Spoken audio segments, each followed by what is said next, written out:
নমস্কার, আজকে শেয়ার করেছি পাঙ্গাস মাছের মাথার রেসিপি। এতটাই সুস্বাদু যে একবার খেলে আপনি এর প্রেমে পড়ে যাবেন।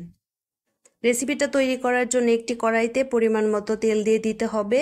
এরপর একে একে মাছের মাথাগুলো দিয়ে দিতে হবে। এখানে আমি পাঙ্গাস মাছের মাথা ভালোভাবে পরিষ্কার করে কেটে ধুয়ে নিয়েছি। পরিমাণ মতো মরিচের গুঁড়া, পরিমাণ মতো হলুদ গুঁড়া, পরিমাণ মতো লবণ দিয়ে ভালোভাবে মেখে নিয়েছি। এবার মাছের মাথাগুলো মিডিয়াম আঁচে ভালোভাবে ভেজে নিতে হবে। এপাশ ওপাশ করে ভালোভাবে ভেজে নিতে হবে। মাছ ভাজা হয়ে গেলে ওই তেলেই দিয়ে দিতে হবে ছোট এক টুকরো তেজপাতা, এক টুকরো দারচিনি, 2টি এলাচ। এবার দিয়ে দিতে হবে পরিমাণ মতো আস্ত জিরা।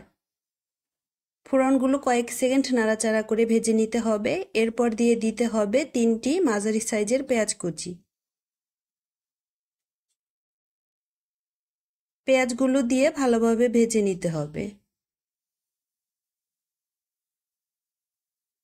পেঁয়াজগুলো দিয়ে ভেজে নিয়ে এবার দিয়ে দিতে হবে হাফ চা চামচ আদা বাটা, হাফ চা চামচ রসুন বাটা।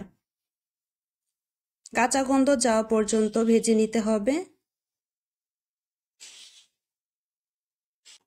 এবার দিয়ে দিতে হবে টমেটো কুচি। এখানে আমি ফ্রোজেন টমেটো ব্যবহার করেছি, আপনারা চাইলে ফ্রেশ টমেটো ব্যবহার করতে পারেন।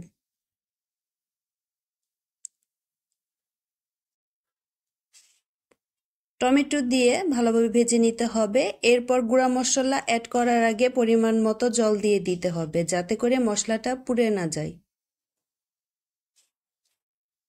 এবার গুঁড়া মশলা দিয়ে দিতে হবে পরিমাণ মতো ধনিয়া গুঁড়া, পরিমাণ মতো জিরা গুঁড়া, পরিমাণ মতো হলুদ গুঁড়া, পরিমাণ মতো মরিচ গুঁড়া, আর দিয়ে দিতে হবে স্বাদ মতো লবণ।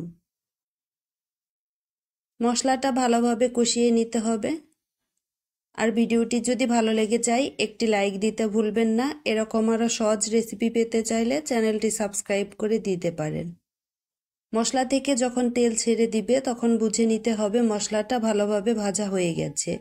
এখন ভেজে রাখা মাছগুলো দিয়ে ভালোভাবে মিশিয়ে নিতে হবে, যাতে করে মশলাগুলো মাছের ভিতর ঢুকে যায়।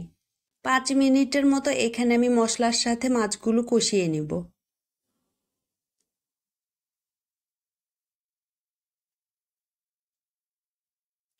মশলার সাথে মাছগুলো কষানো হয়ে গেলে পরিমাণ মতো জল দিয়ে দিতে হবে। জলের পরিমাণটা যেরকম ঝোল পছন্দ করে রাখবেন সেই পরিমাণে দিয়ে দিবেন।